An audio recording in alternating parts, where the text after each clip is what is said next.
So what we're going to do now is a little bit of exploration, because when we're on mission, we do a lot of exploration. What we're exploring is our capabilities. We're exploring the capabilities and the connections that we have with everybody on our team, but we're also exploring just how far we can go in conversation or whatever with the people that we are interacting with.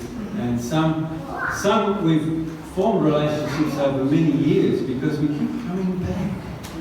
We keep coming back, and they keep coming back. We think they actually keep on coming back because of us. It may not be true. It might be the sunshine or the fishing or whatever, but in lots of different ways we come back to connect. But as an organisation, Scripture Union have been looking quite seriously at a particular model which we'd like to introduce into particular schools around the country, where we gather kids who have actually emigrated here, possibly as refugees or as very new immigrants into the country, with kids that have been here for quite some time, and try and get some dialogue happening between the two. Often, when you look at many of our schools, kids are very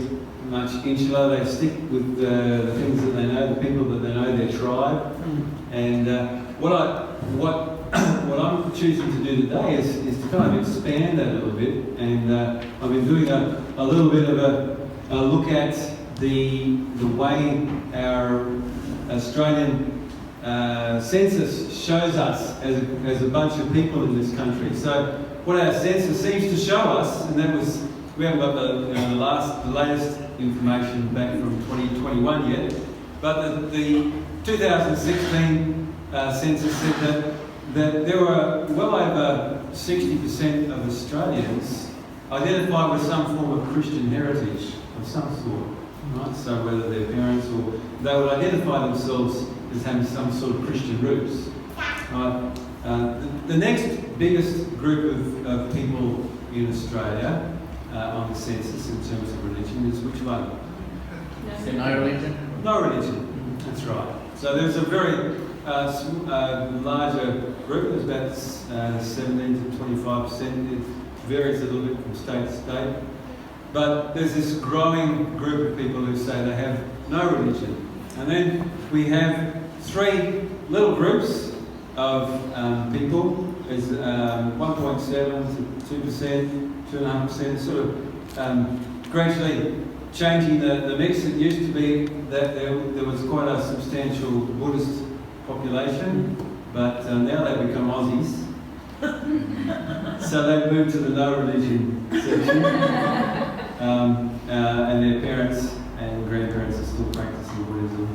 But it's diminishing. We're seeing a fairly Muslim population, about 1.7 to 2%. That hasn't changed much at all. The growing percentage is actually Hindus. Yeah. So a lot of Indian people coming into the country. So overall, there is still, when you actually put those numbers, 6% of 20-something, there's a couple of million people spread around the country that have quite distinctly different cultures from us. It's like, many ways, it's like cheese and chalk. And this guy here, Tim Fawcett, he's one of us. He's an SU guy.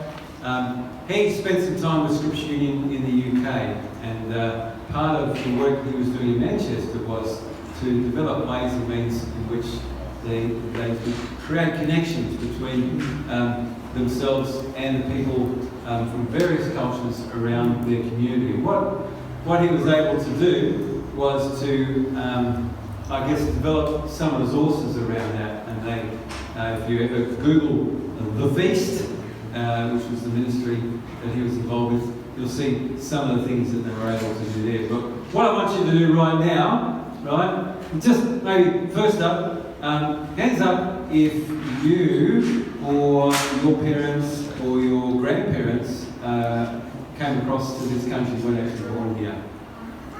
Right, so parents, you yourself, parents or grandparents. So that, look at that. Yeah, when you actually, I've got a slide I could show you on there, but thanks for that. So what the slide will show you is there's well over 50% of Australians will put their hands up in that. And since 2012, right, about 20% of the population are new to this country.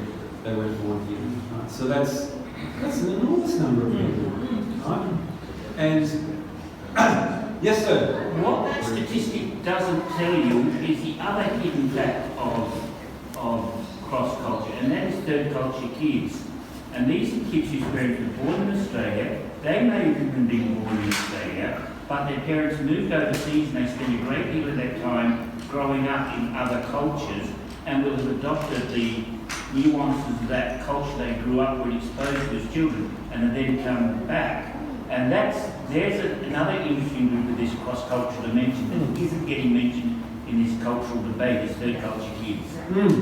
I haven't heard about that one, I must admit, so that could be another whole story that we'll find out later on. We did have a family who came back to Australia a couple of years ago. They joined the Turner team and been involved with that. But speaking with them, they spent some time in the pool, came back here, and they were kind of like freaked out. They were just found so hard to kind of get them. They're the classic example of third culture kids. Yes. They're not Aussies, but they're also not Nepalese. That's it. They are. Yeah. So that's that group. Yeah. Sorry. Yeah, and I just say I had some friends who were missionaries in Papua New Guinea, and they adopted their kids grew up from birth to mid to late teens in Papua New Guinea, and they came back here and they were out of it because they used to run around bare feet and hardly any clothes, and having to put shoes on out here, that was terrible. I'm my grandson now. All right. So in your small groups, what I'd like you to is just two things. Number one, I would like you to share with the people in your group what you find is really great about living here in Australia. Right. Just one thing. Because what we're going to be developing now is just connection and conversation. Right. Giving us the capacity to be able to listen and connect with people. So first thing, introduce yourselves. Tell us about what you like about this country, and for those who either yourselves or your parents have come from a different country, just tell your group a little bit about their country of origin or your country of origin, and what you remember about that, or something particular about that, just so that you're kind of unpacking yourself a little bit in your small group. We'll do that for about 5 minutes or more.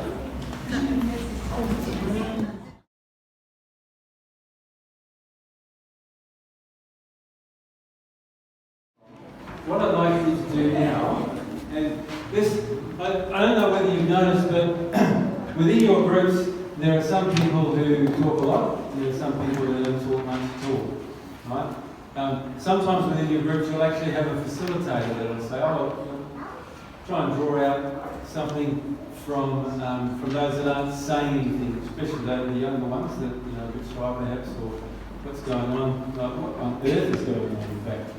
So what I definitely want to encourage all of us to do is to become that small group facilitator. Right? Always be on the lookout for the ones that aren't contributing, and give them a lead in, give them an opportunity to speak.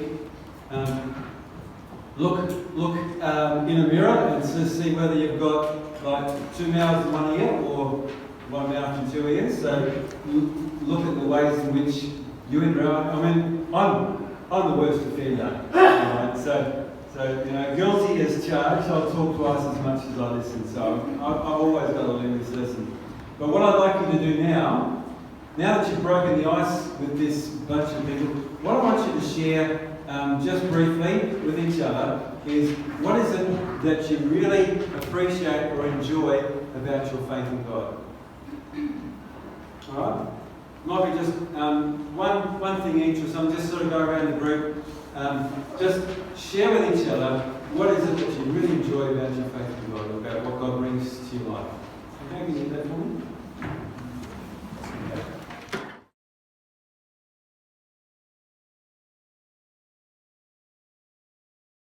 What I'm going to do now, I'm going to introduce you to my friend Tim. So,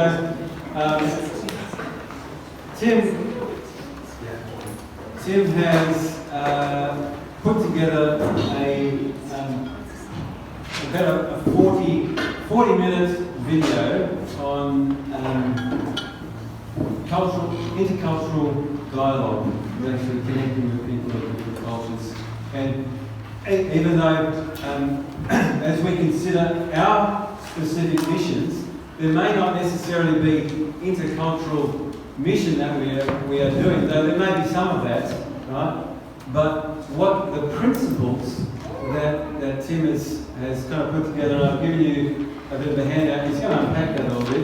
The principles that he puts forward here will fit with all of our contexts, whether we're on mission or whether we're at work or at school, waiting in the queue at the bus, wherever, right? All of this fits very well with our context wherever we happen to be. So I'm going to push play and hopefully it'll work. I'd like to introduce you to a charity I used to work for called The Feast. In the UK, the youth worker, the Work for Scripture Union in the city of Birmingham, would spend his time going around different schools doing talks about Jesus, presentations about Jesus. And the schools that were largely white and more secular in nature no longer needed this, but the schools that kept inviting him back were of the South Asian culture. They were kids who originated from Pakistan, India or Bangladesh. And these cities, these schools and the principals still wanted to have faith in the school because faith mattered to these students. So the youth worker would come in and do a talk about Jesus, but you could probably imagine what happened. Immediately afterwards, he would be confronted by Muslim boys who wanted to point out all the things that were wrong with Christianity. Totally understandable why they would do that, and so the SU worker would come up with answers to those questions and explain why Islam was wrong, and he would go back and talk to his church or an expert in Islam to get better answers, and they would go back to their uncle or their madrasa or their parents and find out answers, and there's constant backwards and forwards with negativity. What transformed his youth work with these young people was when he said to them one day, let's stop arguing. I want to give you 5 minutes. I'm not going to question you or challenge you or criticise you, but tell me what you love about your faith. What is the best thing about being a Muslim? And then you give me 5 minutes to tell you what I love about being a Christian. And you don't question or challenge or criticise me, but I get to share something about my faith that I care about. That offer transformed his relationship between those kids. Instead of a backwards and forwards competing with each other about what was right or wrong, it opened up the space for friendship, the space for listening, the space for honouring each other and recognising that I don't have to compromise, neither do you, but I get to share something that I personally, passionately believe in, and so do you, and together we can go and have lunch afterwards as friends where we've heard each other out. Now, underpinning the Feast's work and underpinning a lot of what we're doing now with SU is a document called Our Guidelines for Dialogue. Thank you very much. Now, you may have a copy of this in your pack. You may receive this as you're starting to approach this training from your facilitator. But please have a look at this. Keep it on your person, pin it up on your wall, on your fridge, because we're going to use these guidelines as rules that hopefully will help you in your engagement with people of other cultures and with anyone who you disagree with. So, thanks very much. Let's have a look at them. If you have a look at the things that stand out to you, are there any that you particularly like? Are there any that you particularly think would be challenging? They are incredibly simple in some ways, but to put into practice, they have proven to be very powerful. So let's have a walk through them. The first pair that we're going to look at are, I'm going to be honest with what I say, and I'm going to listen to what everyone has to say. Normally, it would be easier to do one of these and not both.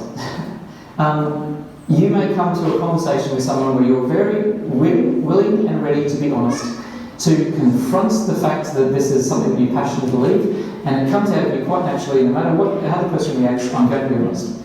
Or you may have a persuasion that I'm just going to listen, I don't want to be uncomfortable, I don't want to be hurt, I don't want to hurt them, I'm just going to listen to everything they say. But with these guidelines, in the spaces that we want to create between you and a person who's different to you, is there enough trust and respect that you can both participate in this, that both of you spend time listening and both of you spend time talking. Now that is a skill that you may need to learn to practice both of that, to say, I've been doing a lot of listening, I need to share honestly what I believe, or I've been doing a lot of sharing honestly what I believe, and I need to learn to listen. So this is a good reminder to do both of these. The next pair talk about how we're going to communicate.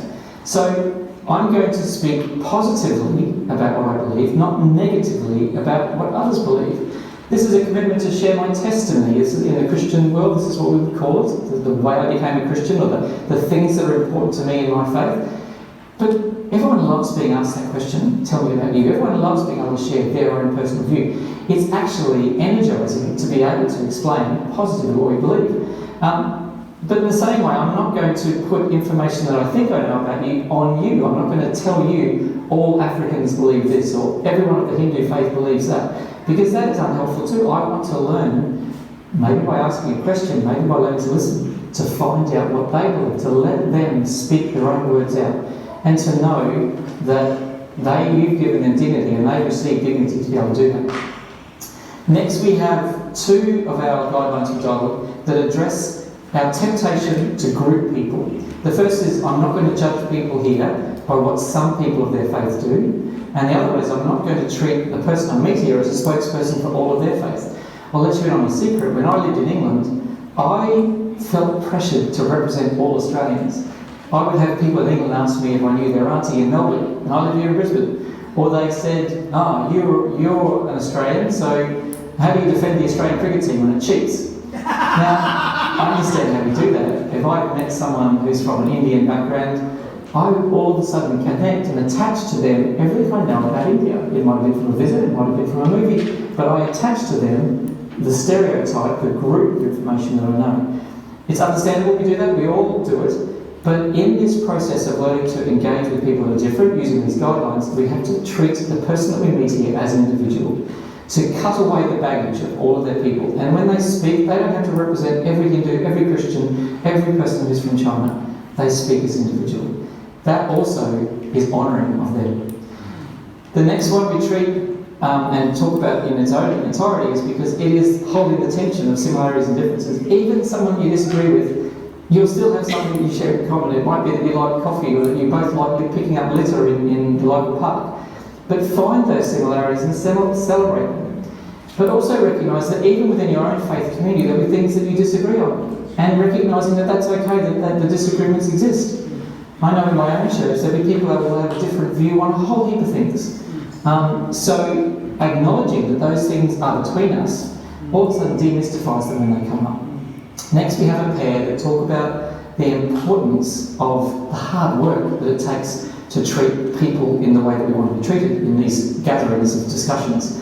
The first is, I'm going to make every effort. I'm fortifying myself to know that this won't be easy, but I'm going to try my hardest to treat you with respect, even though I had a problem with your culture, or I don't agree with your sexuality, or there's something about you that I have a problem with. But I'm going to make every effort. I'm going to try my hardest to treat you in a way that I'd like to be treated. And secondly, I'm not going to make a condition of my being here that you're going to have to change. I'm not forcing you to change, so I'll treat you nicely. I'm not here just because you're going to change. I'm here because you are a person of worth. And lastly, there are going to be times where someone says something in a gathering or in a group that you're in that is not something you can tolerate, that is totally against your belief system. It might even be criminal. But in these guidelines, we are still wanting to see that person as someone who's worthy of respect. Even if they have a belief system that you, with every ounce of your body, believe is wrong. How do we connect those things? How do we disconnect those things so that I can still love them, care for them, treat them well, get them a cup of coffee, but be able to put in the box the things that they believe very passionately that you would long for them to change them. Lastly, down at the bottom right-hand corner of the flyer, if you have a look, is a little bit of writing in white. Now, if we're going to invite you into these conversations, it's important that you come, that I come willingly, because I want to be here. I want to connect with this person that's different to me, not because I have to. And one of the ways that we ensure that is that we say that you can leave, or I can leave, any conversation whenever I want to. By giving that permission, by putting it in white and pink on that sheet, reinforces that you are here because you want to be, and everything about you is welcomed here, so much so that you can walk away at any time that you feel uncomfortable. Any engagement with the others is going to work best if I want to be here and if you want to be here, not because you've been made to be here or not been made to be here. These guidelines for dialogue were developed to use in youth work between peers of different faiths. However, in my experience, I've found that they work in lots of settings where there's difference. That could be in a church prayer meeting where someone says something that does your head in. Or it could be in your own family where your mother or your uncle or your sister does something that you really have a problem with. How can you use these guidelines to reshape the way you navigate the differences that exist between us, not just in our society, where there's all this difference, but even in our homes, personal spaces, as conflict, as differences come up. Instead of ignoring or finding that only the similarities and differences need to be addressed, what if we learn to listen? We sought out a listening ear. We learn to ask questions so that we found out a different perspective to the issue that's before us. We make efforts to treat this person as an individual and to fight against the temptation to group them with everything else you know about their kind. Not as a stereotype, not with prejudice, but with personal treatment. And lastly, what have we learned to shape the things that we believe in a positive, owned and grounded way, rather than pointing holes in what other people are on the way they need to change? A little while ago, on a lead up to celebrating Australia Day here at SU, I invited 3 colleagues to come and share on a panel because they each had a different cultural Australian story. The first was a first Australian. The second emigrated here with her parents as a baby from Rotterdam in Holland after World War II. And the third was an Indian, Fijian, Kiwi Australian. Now, each of them had a very different story, and when I asked them the question, what's the best thing about being Australian? They each had a unique story. You see, I had personal stories, I got to know this, personal conversations, and I got to know their stories, but deep down I knew that their stories were actually very, very different. The first Australian had hurt when she considered Australia Day, because it reflected as Invasion Day for her. It was a day that reminded her of where her people and the Indigenous nations of Australia came under persecution from colonial explorers. The second person, Australia Day was a day of celebrating gratitude that this land of milk and honey had invited her and her family in from war-torn Europe and given them a new start, and she wouldn't have a negative word said about Australia at all. The third person was just grateful for the holiday, and she took it as whatever it would take, I'm happy for a day off and everyone did it. Now, when they were asked to share their stories as a group, they had to listen to each of their stories, and it was fascinating to watch them share and own the things that they loved about being in this country. And what came out of that was some little overlaps. The Dutch lady was able to share about her Dutch heritage, and the first Australian talked about her connection with Dutch ancestors on her homelands where she came from in Australia, and how she appreciated something that they had done. And these little bridges were built as they each shared and owned their personal story, and they got to ask questions of each other as they shared with the whole audience. And amazingly, afterwards, one of them came to me and said, you know, I didn't want to share at this event because I felt threatened that my view was going to somehow be maligned and I was going to be made to believe something else. But she said at the end of that conversation, maybe I do need to reassess how I view other people around this table, because they have a valid experience that's rich and valuable, and I need to be able to do more with that as I go forward in celebrating Australia Day. Can I encourage you to try out these rules the next time you are spending time with, and especially if you're talking with someone who's different to you, either personally, professionally, or finding different ways that you might be able to share and explain how you can navigate difference that is not avoiding, that is not just focusing on our similarities and not just focusing on differences, but finding this fruitful middle way. Let me close by telling you about a beautiful, on the inside and outside, young Somali Dutch girl that worked with us at the feast in England. Hannah came into our office one day and said to us, she said, I wish everyone had heard about the feast. Everyone had learned to use the guidelines for dialogue. Hannah is a Muslim, and on a particular university outing, she had to spend some time with some other white young people, young adult students, and one of them was a Christian. And she shared with us that within 3 minutes, this guy had communicated to her that if she didn't give her life to Jesus, she was going to hell. And she said to me, is that what you believe? And I had to say, over the course of time, yes, that's actually what we believe, is that the way to heaven is only through Jesus. And she made the comment, she said, I could hear that from you, but I couldn't hear it from him because of what the guidelines had done between us. You see, what Hannah had done had gone on after this guy had hurt her without even finding out a thing about her life. She then taught him how to use the guidelines for dialogue, and they ended up having a conversation for over an hour, at the end of which he said, this is amazing, I've never had a conversation with a Muslim before because normally they walk off on me. He said she used the guidelines to give him dignity and respect. She disciplined herself to say, tell me about what you believe and let me tell you about what I believe. She didn't treat him as a representative of all Christians, she treated him as an individual. She didn't treat him as someone who needed to be controlled and forced to believe something that was different. She allowed him the dignity to be in her company and having this conversation. Imagine if more of us did that. Imagine if us use these skills both in our own personal engagement but also in the spaces that we may create between us and others, so that we can navigate the course of living well in this country, of creating harmony and of making this a place where everyone feels belonging and welcome. So thank you for engaging with this topic. I wish you all the best as you go out and start using your guidelines for dialogue. Just think about, this, for those of you who are aware of kind of the wider part of community mission, I help to run a camp each year. It's called Amok. And what we do is we gather people. Does that mean you run amok each year? I literally run amok every year. In fact, my Scripture Union management might say that I run amok all the time. But that's beside the point. So what happens in Amok is we gather people like you for a week, and we expose you to different cultures, to people who have been on drugs or who find themselves as a refugee in the country or in prison or just out of prison, all sorts of different people. And we spend a week just getting to know them, hearing their stories and finding out just how they got there, what God's doing in their life, and we also get a chance to share a little bit about what God's doing in our life. This year we had a team from the Chinese church, missionary training college, right? And as we unpacked the week, it dawned on them that in all of their training, they were not really being trained and taught how to engage with us Aussies that speak just English, not Cantonese. and so those that really took that on board, they spent the rest of the week just working out, different ways of unpacking that and how can we do a better job at that.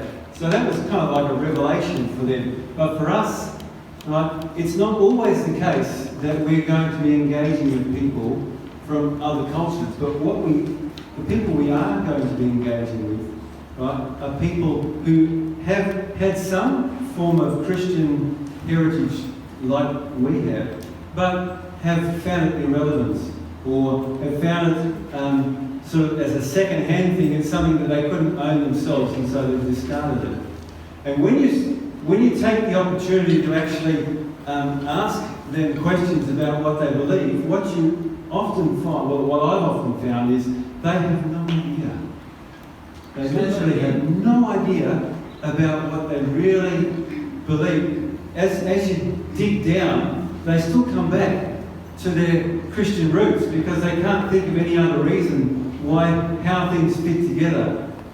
But even just helping them to unpack that, helping them to at least acknowledge within themselves that they really can't kind of articulate why something they think is good, because it's how they measure good versus evil, where the whole idea of being right or wrong, or where they come from, or where they're going to go when they die. A lot of those questions, they've never really thought too deeply about them.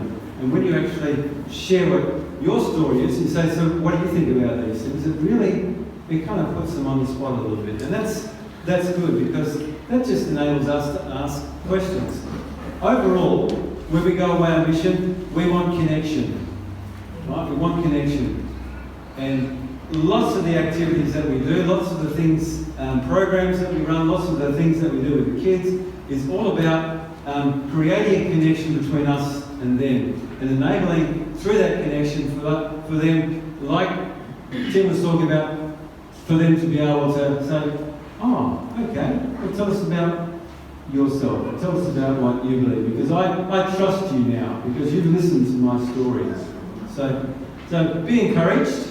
There is a lot on that little piece of paper there. There's a lot to unpack, and particularly what I've been that guy that didn't really understand Muslims, because I just said, I just rattled off all the stuff I knew about Islam, and that was, the conversation never went anywhere.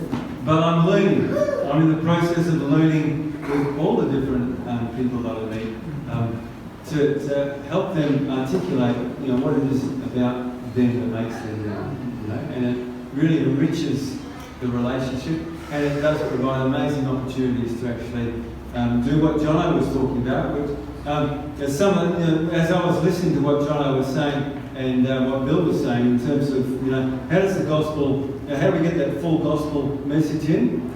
And in that dialogue, in that conversation, what you're doing is you're opening up the possibility of further conversation. So when you talk about perhaps your fear of other people's approval, and the fact that often the decisions you made were not the real decisions you wanted to make, it's because you feared what other people might think of you, so you went in that direction or that direction. Whatever your particular story is that might match with the other person's story is often the story that you talk about. You can't actually get a feel for the other person's story unless you kind of look for ways of unpacking that.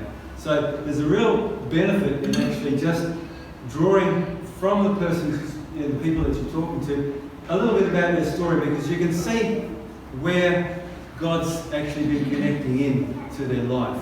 Right? They might not be able to see it, but with the sermon you can actually see where God's protected them, where God's actually influenced the course of their life by circumstance, all sorts of things, but you can't find it out unless you get that connection. So I want to thank you all for thinking very creatively about the way that you do your programs, in as much as it does provide for you to make those connections. And let me encourage you to continue to do what you do. I know from personal experience and conversations with many of you that what you learn when you're away for those 6 to 10 days on mission is something that you take with you for the rest of the year. You put it into practice in your conversations. You become more of a student than you were before, because you're more on the lookout for, there must be more about this particular topic or this particular idea that I need to unpack. And that idea of being a lifelong learner, of learning about what your salvation means every day and what God's revealing to you about where He needs to help you change in your life. It's so important that we put all those things into practice, because that makes us real. Because if you use that little bit of testimony that we saw Jono use there, that's your little testimony, right? It doesn't really give you much wiggle room to move. It kind of indicates, God's got me sorted now. But if God hasn't quite got you sorted out, you're still working on things with Him, and you can share that in that vulnerable way, it just, it takes all those layers off. People have this perception of Christians many times. They're not. We can reinforce that perception, or we can shatter it and become quite real to them. Right, so that's as much as I've got for you this afternoon. What I will do after I pack up everything and get myself back to normality, I'm going to send a link of that whole story there and a number of the other training videos that came with it to the team leaders, and I'll ask them to pass them out. So those of you who were here at the training and saw some of this, just encourage the others that didn't make it today to have a look at those. It's from the Amplify conference. Now, the Amplify conference is something that next year we want all of our volunteers all over the country to be able to tap into. It'll be April, and it'll be it'll be zoomed across the country. We're going to also send it out to our partner churches, so all of the churches that you're connected to, we're going to invite them to maybe gather people together to kind of have this training day where you get teaching like this unpacked throughout the day with opportunities to workshop it a little bit. And it's part of our work of equipping the church, equipping you guys for doing the stuff that you need to do. Any questions? We might not have any answers anyway. So, now, normally I would have this training middle of November. We kind of pushed it to December. I think it was because there was lots of stuff happening in November with leaders and stuff. But it's a sticky end of the year, and I really want to thank you, first of all, for volunteering, but secondly for sacrificing a bit of time today to grow. And I trust that you've had an opportunity to do so. And I join with you in just some of those things that Jono was saying. It really resonated well in terms of being able to really work out how to put a framework around what your testimony is. So tomorrow is Sunday. There's a few of us here that find Sundays pretty stressful because we're right in the firing line. We've got to preach. We've got to do a lot of things on Sunday. And so it's not always, in our minds that day of rest, that day of Sabbath rest that we read about in Scripture that God encourages us to take that chill time. But let me just say, may this coming day bring Sabbath rest to our hearts and our homes. May God's image in us be restored and our imagination in God be restored. May the gravity of material things be lightened and the relativity of time slow down. May we know grace to embrace our own finite smallness in the arms of God's infinite greatness. May God's word feed us and His Spirit lead us into the week, into the months and into the life to come. So Father, help us to live this life to the full, being true to you in every way. And Jesus, help us to give ourselves away to others, being kind to everyone we meet. Spirit, help us to love the lost, proclaiming Christ in all we do and say. Amen. Thank you.